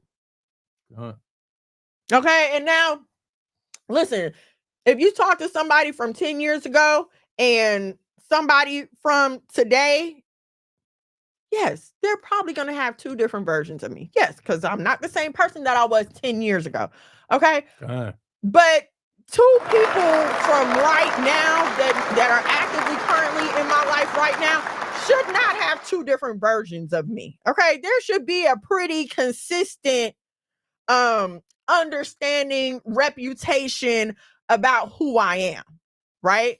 Some of y'all out here living double lives, okay? Because in front of the church folk and in front of mama and daddy and them, you want to be sweet and demure and virginal and all this other stuff. But when you go out in the streets, you want to be acting up. But see, here's what y'all don't realize. When you go out in the streets acting up, twerking, showing your panties and everything else, you cannot take this thug this gangster, this whatever he was when you found him in the street, you're not going to force him to clean himself up so you can bring him to church in front of mama and daddy. You're not going to do that. You're not. That man's not going to change until he gets ready. But see, that's the problem. Y'all feel like, oh, I'm going to go find me a thug and I'm going to love him until he gets straight. That is some fairy tale BS. They took Beauty and the Beast and replaced the Beast with a drug dealer and made you feel like, oh, you're just so wonderful and your loving kindness will show through to him. And then y'all go out here and lie, talking about, oh, I'm just witnessing to them. Witnessing what, sis? As long as he start going to church, well, they won. That's what they think. What are you talking about? Niggas lie in church all the time. No, he don't go to church until he hit it. And see, that's another thing. They used to, I remember when I was younger, but I remember they used to tell women in the church, listen, just because he stepped up in church don't mean he ready to get married. And I'm gonna say that to some of y'all. Well, all of y'all listen to church, y'all listen to truth, whatever. Listen, just because the man claimed to have some knowledge of the Bible don't mean he's ready to be married, okay? This is first time at Passover feast and you ready to jump on the man. Y'all can't do that. You don't even give these men a chance to grow and develop into who they are, what kind of leader they want to become. Listen, just because I can recite a couple of Bible verses to you does not mean that you are going to agree with the way that I apply these verses, right? My observation of the Sabbath, it looks totally different from my neighbors. We're on the lunar. My neighbor may be on Friday, Saturday. My neighbor may leave their oven on. I may use my microwave. My neighbor might only eat cereal. Like, we can agree on, yes, we should keep the law, but it's how we agree to keep the law that affects our everyday lives. And the fact of the matter is, a lot of y'all don't inspect how these niggas keep the law, right? Because a lot of these niggas sit here and say, well, if there's nothing written about it, then it doesn't count. And guess what? That means your feelings do not count, okay? I cannot tell you how many times I've heard Negroes say this, like, oh, well, your feelings don't matter, in reference to their wife. In reference to their wife. Okay, so you got to understand what kind of nigga you dealing with here. Do your feelings matter to him? Or is he going to look at you and be like, oh, well, it's not in the Bible, so I don't have to do it? You talking about, sir, can I get some flowers? Can I go on a vacation? Like, can you rub my feet? It's not in the Bible. I don't have to. I know y'all think I'm exaggerating. Yeah, exactly. Show me in the law where I got to rub your feet, where I got to pay for your hair to get done, where I got to send you to get your nails done. Like, y'all don't understand. The law saying got to help you cook. Y'all do not understand the things that go on, unfortunately, until it's too late for some of y'all. And then you sitting up here in the marriage trying to figure out how you can get out and not be in sin. Truth be told, 100% said a lot of these niggas is using the Bible to pray anyway. Man. That's what they doing. And he don't mean to bow your head and pray. He talking about to pray on. Prey. Pray on these sisters, man. And our sisters just keep falling for it, bro. Just, it's bad, man. Like I said, we see the same thing in the truth that we seen in the church, man. Yeah. And so sisters just be from one to another, even with my fringes on, gun up. Yeah. It's sad because then you're caught up in this situation and your intent may have been to live well, but wives, sisters, single women, let me tell y'all something. The wrong husband will strain your relationship with God. The wrong husband will strain your relationship with God. Just like a bad wife will do the same thing to a man. Would you not say that? Okay. A bad it will make you have a hard time because you'll be like, God, I can't believe you signed me up to go through this. When the fact of the matter is he didn't. Some of y'all be standing there and the preacher say what God has put together and he didn't put y'all together, boo. He didn't put y'all together. You chose that. And that's another problem. We won't take that responsibility and realize you chose that. But what I'm saying is that thinking that, oh, why did God put me in this marriage? that thinking will put a strain on your relationship with the Most High. Okay, because I'm gonna tell you, I'm not saying that me and this man don't ever have differences or whatever the case may be. 99.99% of the time, I'm thanking the Most High for my husband. I'm very thankful, and that makes. What do you mean? We have a great relationship. Like, yes, I love my husband. The Lord is providing. Things are great. Yes, it's great. Okay. But I can't imagine if 99.99% of the time my testimony was the opposite. You know, I don't know how I would how that would affect my relationship with the Most High. It would put a strain on it. It really would. And I can speak to the fact that there are women whose husbands are in the truth and they themselves refuse to consider themselves in the truth. They refuse to observe any high holy days. They refuse to respect their husband. Like, it's real and it happens. Okay. So don't feel like my point to that was, don't feel like you're gonna go out here and get something of the world, okay, and sanctify it and bring it back in. Now, I'm not talking about those of you who are already married and one's a believer, one's not a believer. The Bible speaks on how to handle that. That's not what I'm talking about. I'm talking about those of you who are out here still making decisions. Okay. And even the brothers, I mean, I don't know, you know, if my husband want to jump in on this, he can, but y'all pay attention to the signs that these women are throwing out. Like, we're really not that complicated. I can tell you right now, we're really not that complicated.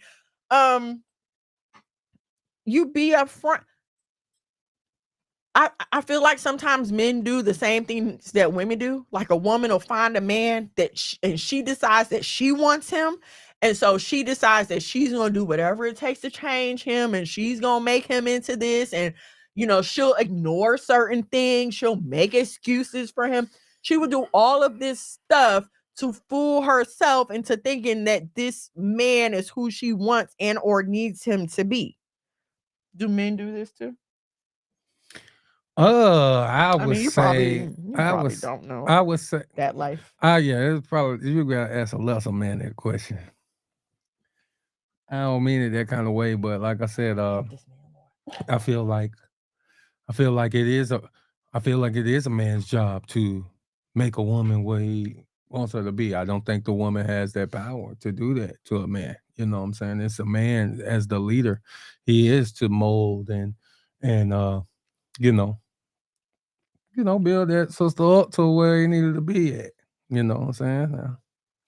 So, but at what part of the dating process do you decide that this is someone you can do that with?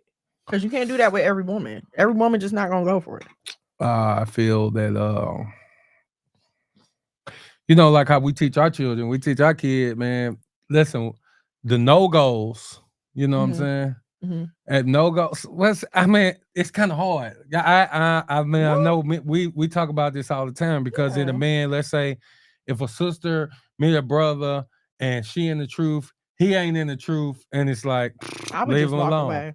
You know what I'm I saying? would walk away. But I ain't gonna lie, like as a dude, like if a brother, I mean, of course I'm married, but if I was in the truth and met a sister, she wasn't in the truth, I'm just gonna bring her in the truth. Like this, you know. So it's kind of hard to really compare them because it is, you know, it's two different roles, it's two different authorities, and you know, if you walk like that, there's some folks who just don't. Some men don't have the testicular fortitude, you know what I'm saying? Testicular To do such things. And also, Truth Be Told Flex Podcast is trying to get blocked from our channel. What? You don't want to text? What he talking about? Like a bucket cowboy hat or like a cab? Me and my son was discussing this the other day when we was in Lids, bro. Like, I'm ATL, bro, and I have never, ever, ever. Oh, he's trying to bring you a cat. Oh, good luck with that, bro. Hat. Like, I can't. Good luck with that. I ain't never wore no other hat in life, bro. I can't even get this man in a Yankee fitted. Heck no. See? Chicago Bulls fitting, them things be clean sometimes, but can't do it, man. I got plenty of A hats though. You can give me a Texas color A hat. Anyway. You know what I'm saying? Yes. So, like we were saying, well, like I was saying, like, look, if you in the truth and he not, I would leave because you can't change him. Like, you cannot change him. And I'm not saying men can't change. And I'm not saying that you can't be the reason that he changes, but you need to make sure that he's firmly established in those changes. Okay, like we was talking about the men that just come into the church or men just coming into the truth. He hasn't even had a chance to decide his leadership. Like, he hasn't even had a chance to decide, like, is this a man I even want to sit under? Is this somebody that I can listen to? You know, what elders is he going to for advice? You got to give that man a chance to establish his belief system in the church or in the truth or wherever. You have to give him time to establish that before he can lead you anywhere. I mean, because where is he going to take you without any rules, guidelines, systems? He ain't got no vision. He just, nothing against men that get up every day and go to work. A man should definitely get up every day and go to work. Okay. That's not what I'm saying. But does he have a vision for the future? Does he have a plan that he can lay out to you and say, okay, boo, you know, this is what I want to do in 2 years, 5 years, 10, blah, blah, blah. This is where I want to go. Y'all won't even give a nigga a chance to do that. As soon as his feet hit the floor, as soon as he opened the door, y'all just want to jump on him. You let him serve for a little bit. Let other people get to know him. Let some of the elders get to know him. Let somebody be able to come and tell you something before you jump on it.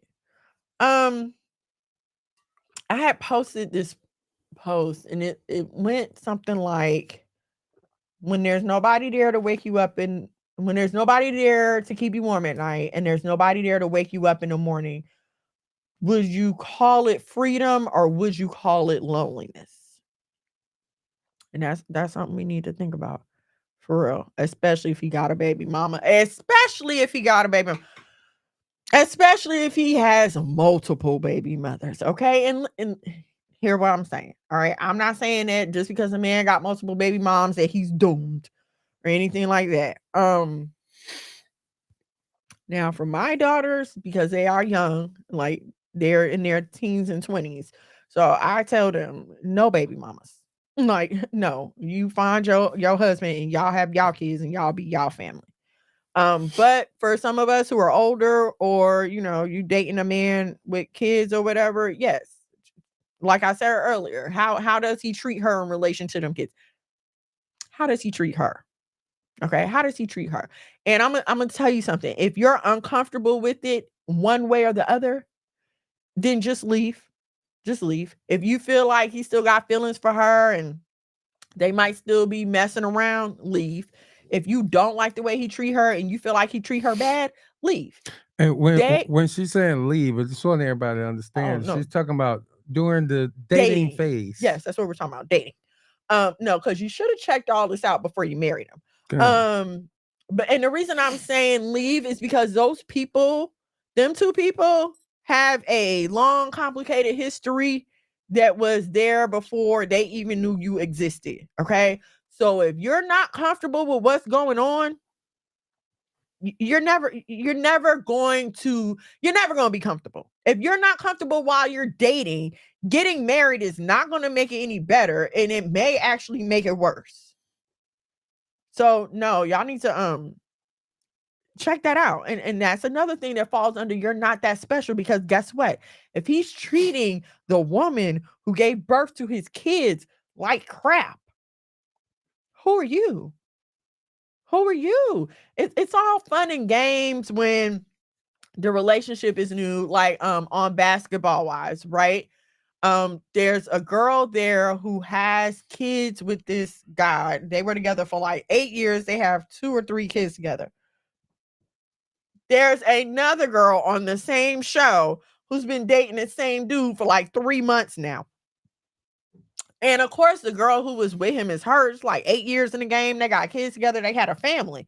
And the new girl is just so feeling herself. She's like, well, it didn't work out with them because he wasn't happy with her, but we don't have those problems. We're happy over here. Baby, them's like the words of doom. Those are like, put a casket on it, it's dead. That bragging and boasting, and because you don't know, you're talking about 8 years. Them people was together for 8 years. You have no idea what happened over your 3 months. All right, so don't ever, you're not so special that he's going to treat you at a basic level. You're not so special that he's going to treat you better than the woman who birthed his children. If y'all should get married, if you should have his children. You understand what I'm saying? Does that make sense? Yeah. Okay. Was you going to say something? No. Okay. Commercial. Mm-hmm.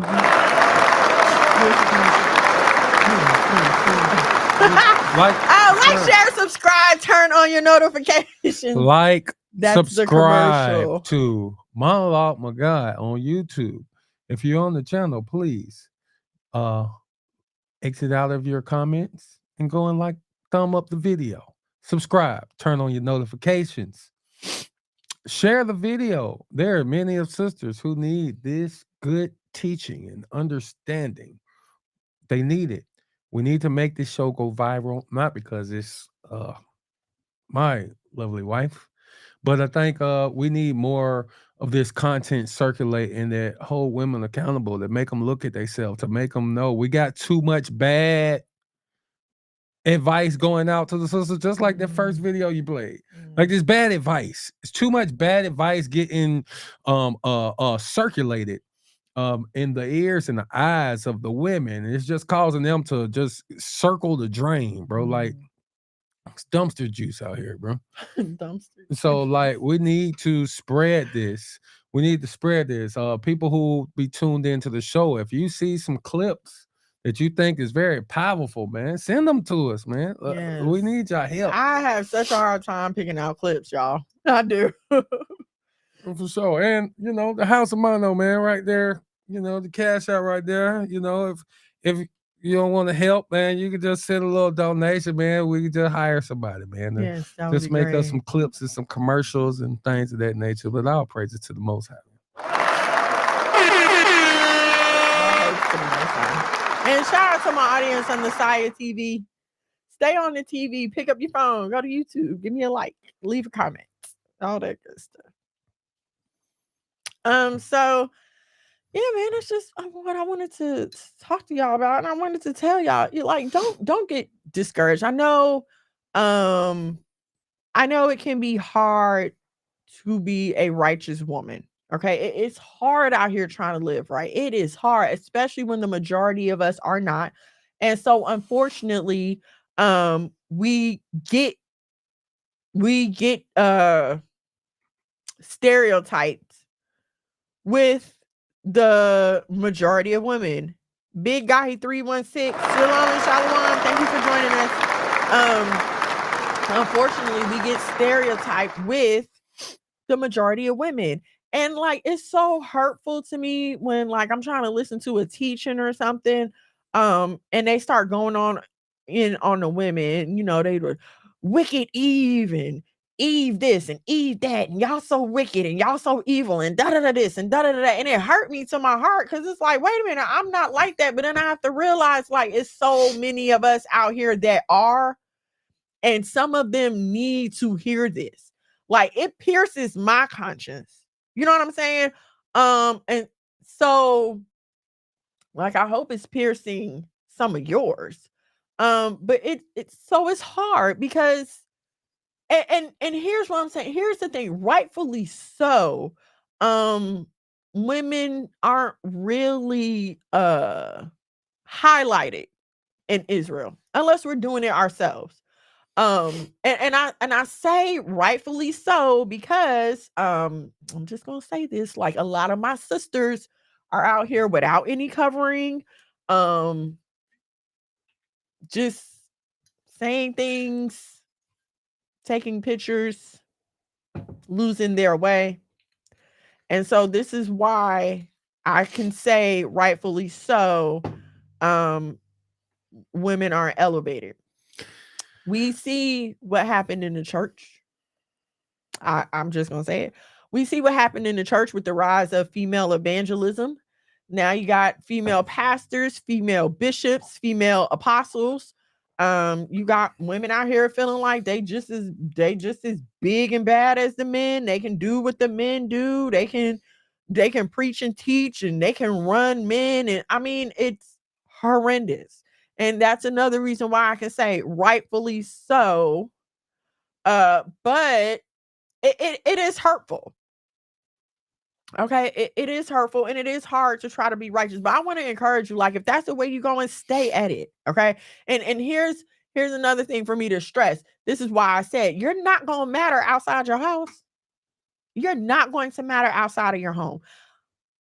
But that's not a bad thing. Hear me. That's not a bad thing, okay? Because if my life experience has taught me anything, is that most attention is bad attention.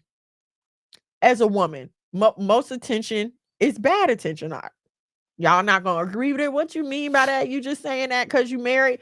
No, pimp. I learned this when I was single. Listen to what I'm saying. I learned it when I was single. Okay. It's just as a woman, again, like you're the weaker vessel. You are prey out here among the predators. Okay, you're Giselle surrounded by lions, but and you got blinders on. Okay, you're too stupid to realize that most of these lions want to eat you. Sure, it might be one that might want to mate with you, but the rest of them want to eat you and leave you for dead. Am I lying? Good. Shout out to big guy. I don't know how to say your name, man. First time catching the live, checking in from Chattanooga, Tennessee. Hey, make sure you subscribe to the channel, King. Pray indeed. Banath Shah Ahaya. Shalom and shalom. But yeah, you're Giselle out in and it's like Malcolm said about the snakes, right? If you tell me it's like 3 or 4 good snakes in a batch of 1,000, am I gonna stick around and go through the 1,000 to figure out which ones are good? No, I'm gonna just leave the snakes alone altogether. Okay. So what I'm saying is, stop. Was that Malcolm that said that? That was Muhammad Ali, I think. No, that was Malcolm that said that. The thing about the snake. I think that was Muhammad Ali said that. That was Muhammad Ali. That was Muhammad Ali for sure. If one of y'all, that was Muhammad Ali. He was like, it and put it in. He was like, man, I'm supposed to look to see which one of the good snakes. Nah, yeah, that was Muhammad Ali. You sure he wasn't quoting Malcolm? He could have been quoting Malcolm, but I know Muhammad Ali. One of y'all let us know if you you know what quote I'm talking about. When he was talking about the Viet Cong, when he was talking about going to war with the Vietnamese, and he was like, man, I'm gonna go over there and shoot them. They ain't never called me a nigga. Right? Yeah, that's what he said. Really? Yeah, that was Malcolm X. I mean, that was Malcolm X. No, that was Muhammad. That was Muhammad Ali, man. Okay, I don't know, but so yeah, like. I think a lot of women enjoy being preyed, though. They feel validated. And so I can't disagree with this statement because of the way y'all be posting them pictures online.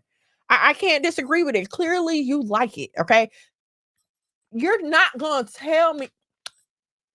There was a article about Ari Fletcher. I don't know if y'all know who Ari Fletcher is, but she's like, I don't know what she even does. Don't. She's an influencer, young black influencer, but needless to say, she's always naked online. And somebody comments on one of her pictures, your boyfriend ain't never gonna marry you if you always naked online. So then she responded back, oh, we've been married for 2 years. No marriage certificate, no wedding pictures, no proof, but all of a sudden you've been married for 2 years. No, ma'am, sis cousin, you can't have it both ways. You want to pose naked, right? You want men to look at you. You want all this attention, but then you still want to be held as a lady. You still want to be put on a pedestal as a married, a married. What am I trying to say? A woman to be married? Like, it's like that meme. I don't know if y'all see this meme, but it's like a chick in her 20s, you know what I'm saying? She bad, you know what I'm saying, got a shape, no kids, sang out here, and like dudes trying to holler at her, and no, I'm living my life. I'm out here going going crazy. Then they say, well, she come back in her 30s, dragging a bunch of kids. She overweight, you know, and now it's like, okay, I'm ready now. And like this comment said, a lot of women enjoy being preyed on. They enjoy being preyed. Like it's crazy. Like they enjoy the chase. They enjoy the validation. They enjoy like, ooh, The all eyes attention. on me, the attention, woo, woo, until it comes time, until it's time to pay that tab, Shonda. Yeah. You know what I'm saying? It's kind of like you look at the Currys in the world, like when his wife was like, oh, she want the attention of all men. Like the whole goal in every woman's life, what they say in the beginning, you're trying to, like, you go out, you present yourself a certain way, you're making sure you're looking good, you're working out, all of this stuff is to get the goal, which is the husband, one who loves you and just gonna be with you, gonna treat you good, take care of y'all, that good stuff. Then you get the goal. And you still want to run back in now you want to go back and do it again? Never satisfied. It's the lust of the flesh, man. It's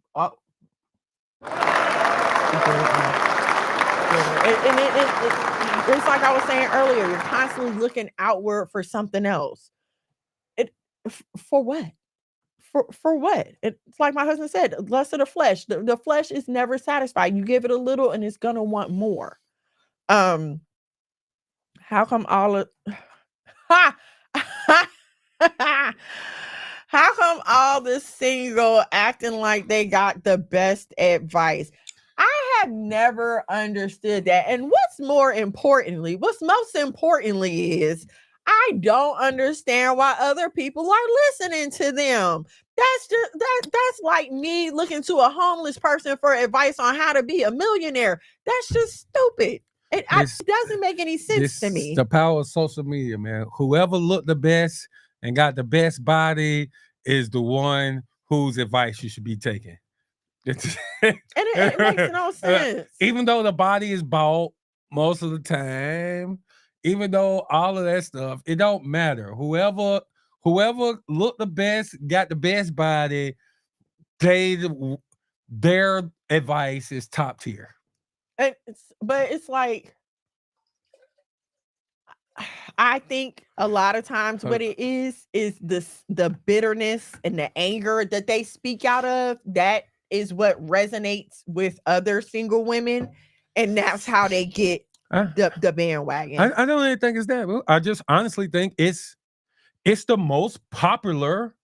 It's the most popular advice. Like this is the advice that everybody got. Your ear. This everybody got. This is it's what's the scripture that says like they call evil good and good evil, or it's like there's an old saying, it's like the lie is like, it's what you just said, it tickles your ear. But no, shot. Yeah, by the way, it was Muhammad Ali. But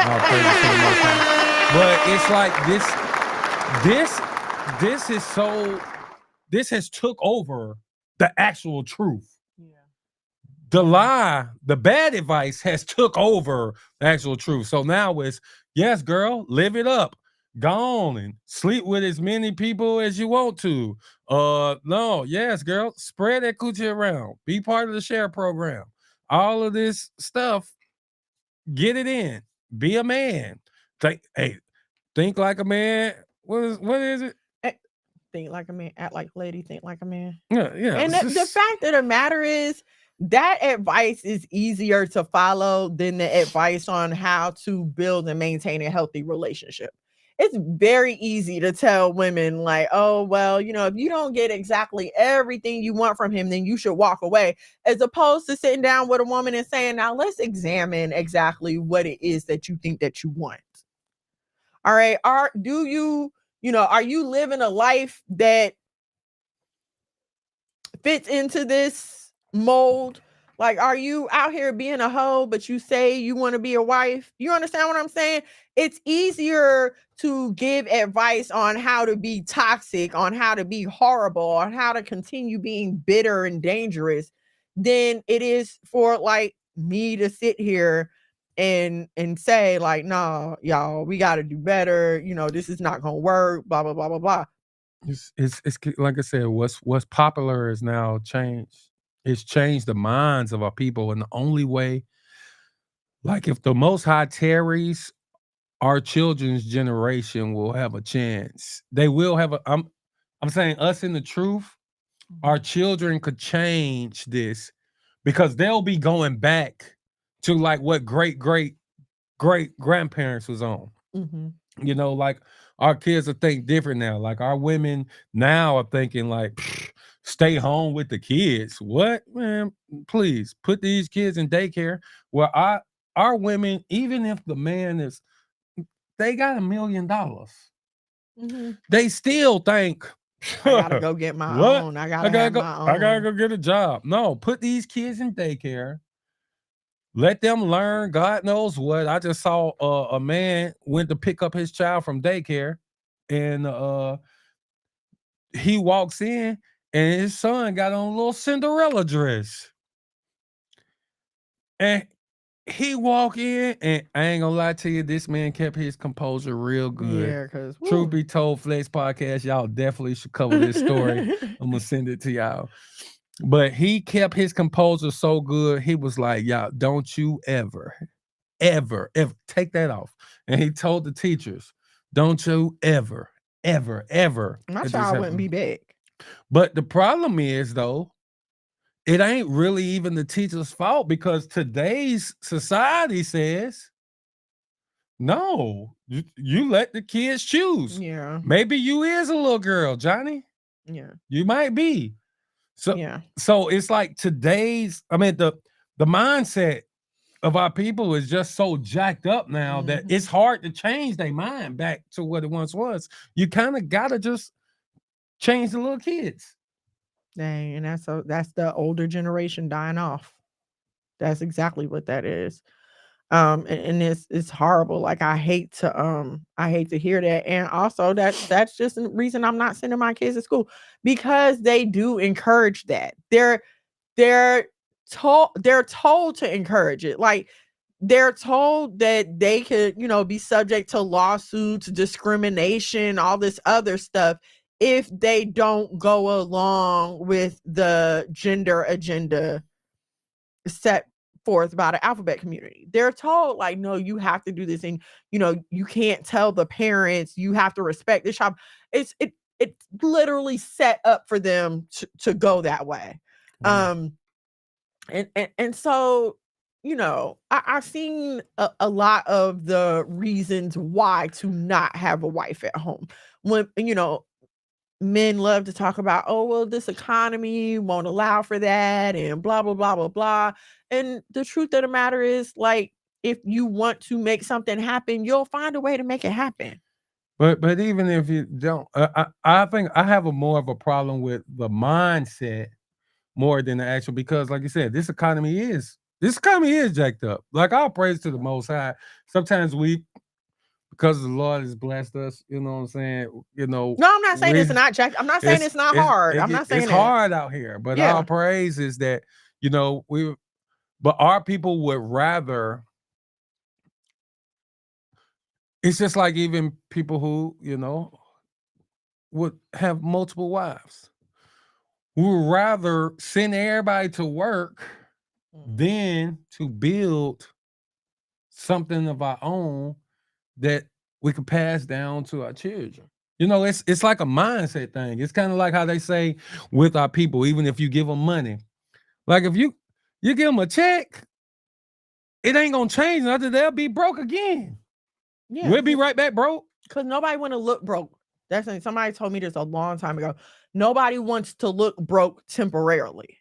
You always got to be on. You always got to be flashy. You can't dare have the hood think you struggling or.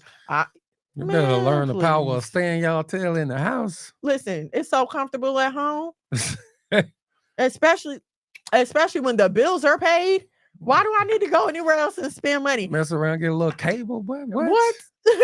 And I'm not Wi-Fi you don't even bumping need cable these days. Wi-Fi bumping in the crib. You know, I mean, and I'm not saying it's not hard. And I don't want you to think that we're oversimplifying it. Oh, because y'all married, y'all got each other. Baby, I enjoyed being alone when I was single. Like, I would go home on plenty of Friday night, curl up on my couch and watch TV and be good with that. I ain't got that testimony. I do. Because like I said, I learned that all attention ain't good attention and most of it is bad. And once you realize that, then a lot of the stuff that you think you're chasing, you'll realize that it's really just smoke and mirrors. It's smoke and mirrors. We're always chasing the things or the people that we think that we want, instead of being still and allowing the things and the people that we need to come to us. Right? And I know it's easy to get restless, and I know it's easy to get impatient with the Most High and be like, well, God taking too long, I'm gonna just do it my way. But I'm here to tell you that is never that solution never works. And more times than not, when you take that route, you actually wind up hurting yourself. In that course of action. So I'm not, trying to talk from a place of, oh, I don't remember. No, I remember. I remember I used to I tell y'all all the time, I take myself out to eat. I don't care. It is what it is. But we have to accept that. And so listen, like I was saying, I know it's hard to be righteous. Especially when you come from a culture and a society that teaches you to seek outside approval, right? To seek the applause of your peers, to seek just that status, the popularity, to chase after those things. We're taught to chase after those things. But once you come into the truth, it can be hard to make those changes, right? So I'm not saying like, oh, you should just blah, blah, blah. No, I'm not saying that. But what I am saying is, even when you face that temptation, just take a step back and look how far the Most High has brought you from. Think about the situations, for those of y'all who have these testimonies. Think about the situations that you've come out of. Think about some of those bad prior relationships that you had got yourself stuck into and how hard it was for you to get out. You know, that one nigga that you couldn't get off your mind, no matter how hard you tried. The phone ring, you couldn't help but answer it. Y'all know exactly what I'm talking about. But until you're willing to be honest with yourself, oh. Why you ask that question? Hey, man. This is a very tricky question. So we have a question, says, Mono, how much money a brother need to go out on a date? You talking about a first date? What date is it? It matters. It matters. First date. I would say. First date. I would say. I ain't gonna lie, man. It just depends on the type of woman that you date, and it depends on what you own. Real talk. I think a good time is just a good time. I ain't gonna lie. When I took this woman on the first date, it was the most expensive date I've ever had in my life. Okay. But I also would say, I really find that hard to believe. Nigga, no, I don't know why. I didn't even date. We smashing. So like horrendous. But I would say, man, it just depends on where you are in life. It's a whole different question now, because as a brother in the truth, and you knowing what you own, and you know what I'm saying, what time it is, and what you looking for in a sister, you ain't just trying to impress. You ain't just trying to go and smash and dash. You ain't just so, man, when you're dating for a purpose, I can't say that there's no a dollar amount. You know what I'm saying? If you ask me this outside of the truth, I'm gonna tell you a whole different answer. But because where we at now, the answer is different. Because it's like, no, you and this sister, y'all really want to talk. You're really courting. So it's like, no, you can enjoy a nice little Olive Garden meal, or you know what I'm saying? And man, Olive Garden be slapping. Facts, you know Freaking what I'm saying? breadsticks and salad. What? Yeah, man. You could, hey man, you could go get them 2 for $20 appetizers at Applebee's, man. Have a couple of Long Islands, and you know what I'm saying? Margaritas and I just made that face sound like Applebee's, but I will go to Fridays. I can't stand Fridays. I love Fridays. It's the worst. Every time we go, we say we're never going again. You know what? I don't know what It's Applebee's, man. Fridays Applebee's is the fell one, off. man. I don't know what happened. So it's a different answer, Jacob Wake Up. Cause if you ask me this, like in the world, like I'm gonna tell you, total different. Like, shoot, we don't hit the club. We out here with the woo. Shoot, you buying bottles. We getting 10 shots. To, you know what I'm saying? 10 shots. You know what I'm saying? Section. Like, we did all this on our first date. Okay? Oh, well, it started in a restaurant. Yeah. And then we went out later. Yeah, but what I'm saying, it's a different answer, bro. Like, yeah, coffee, tea. Like, yeah, because you're with a purpose. You ain't just trying to get some. Yeah. You ain't just trying to, you know. So it's different, man. Ain't no 500. I don't even think you need to spend 100. Look, find out something that she likes to do. Like I like activities. So you know what I'm saying? If y'all, I'm assuming y'all talked on the phone or whatever, conversation's going good, you feeling like you want to take her out, go bowling. That's fun. I like stuff like that. We went to Dave and Buster's on one of our dates because I like to play video games. $100 could be sufficient, man. It's just a museum. Museums are nice. I love museums. I would never. It's about her just depends, and what she likes. It depends on what you own, man. Like I said, it's the answer. The 500 is I'll tell you right now, if you're spending 500 on the first date, I just think the intentions is wrong. Yeah, you do on both sides. If she requires this, the intentions is wrong. And if this what you doing, then the intentions is wrong. Yeah. This is just like, bro, let's. But the thing is, $100 is not hard to spend $100 these days. Yeah, so to say no to 100 is kind of like, you know, you gotta think like 100 is like the old 50. So 50, man, shoot, man, take it to Golden Corral, man. Get that buffet. No, I'm just playing. I'm just playing. Hey, she like buffets. No, but I would like Bernard said, I would do something fun. Something where you can talk, get to know each other.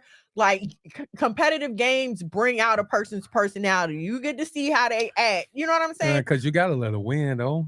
No, you don't. I was letting you win when we were going on dates and ice hockey and air hockey and Pac-Man. I beat you in Pac-Man since we've been married. Baby, because I'm a good husband. I'm just letting you win. So for 10 years you've been letting me beat you in Pac-Man? Yes. Get out of here. Come on, man.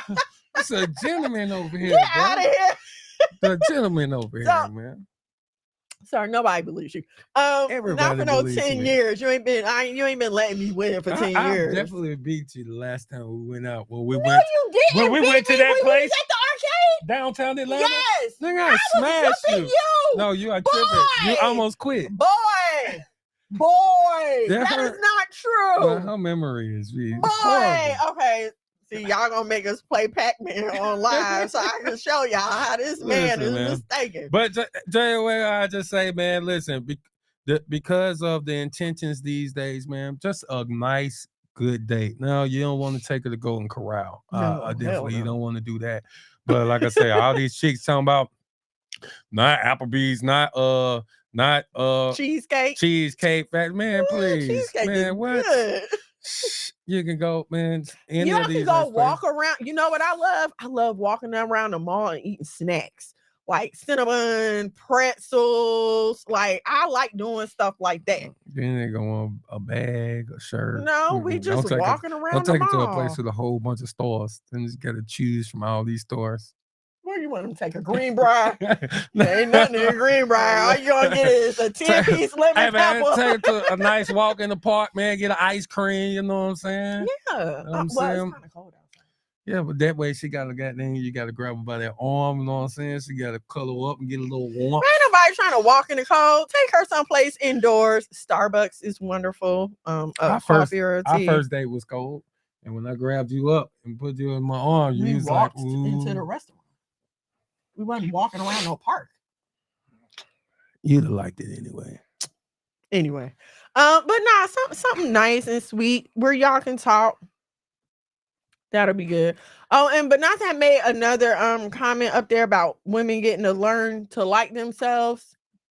Hello, top tier, like A1. You have to learn how to like yourself. And listen, getting a man does not absolve that part. Getting a man, having a man, being married, having children does not absolve that part. If anything, it makes you push harder and dig harder into who you are.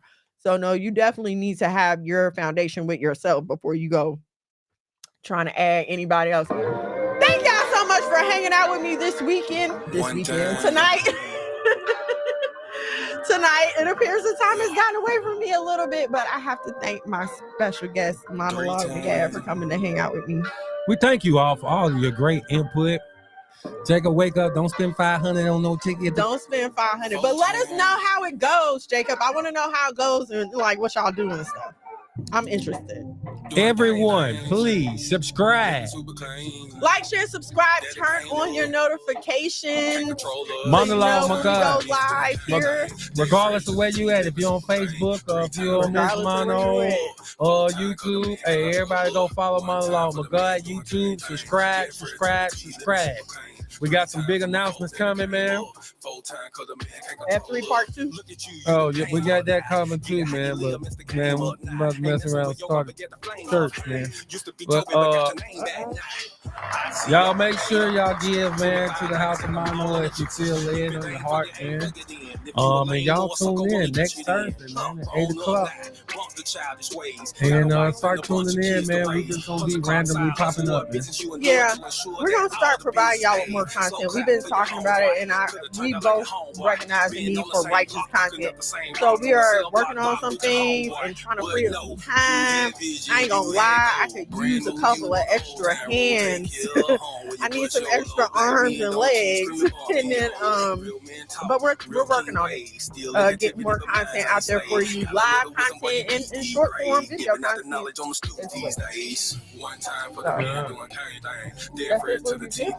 Love y'all, man. We love you so much.